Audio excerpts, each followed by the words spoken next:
Free size nga pala lahat ng ipapakita ko ha. Ito, gustong-gusto ko rin yung tela nito kasi ito yung hinahanap kong tela, yung hindi mainit sa katawan. Napaka-presko niya. Hindi siya yung parang spandex ba yun? Parang mainit kasi sa katawan niya eh. Parang katulad nito. Oh. Ayan. Parang spandex. Ito, ayan oh. Ang ganda ng tela niya. Presko. Okay. Ayan, may bulsa siya. Okay. Ayan.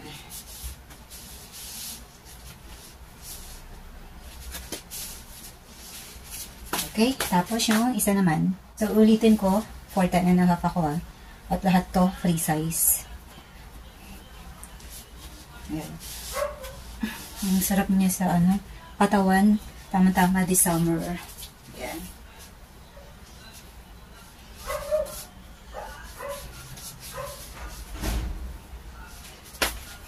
Wala nga lang siyang bulsa. Hindi katulad ng isa.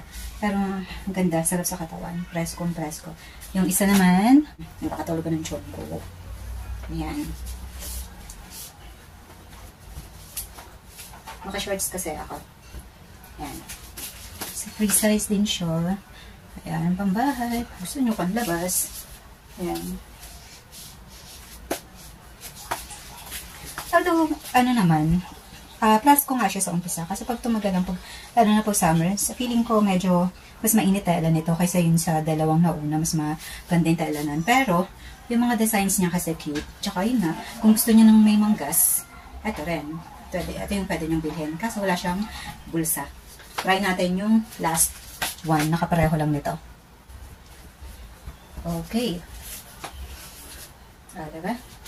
Cute yung mga designs niya. Tsaka yun nga, kung gusto niyo ng merong manggas, ito ang bagay sa inyo. Kung medyo nahihiya kayo ng naka-sleeveless, ito ang bagay sa inyo. Ayan. Okay. Oh, nga pala, baka curious din kayo sa shorts. Ayan.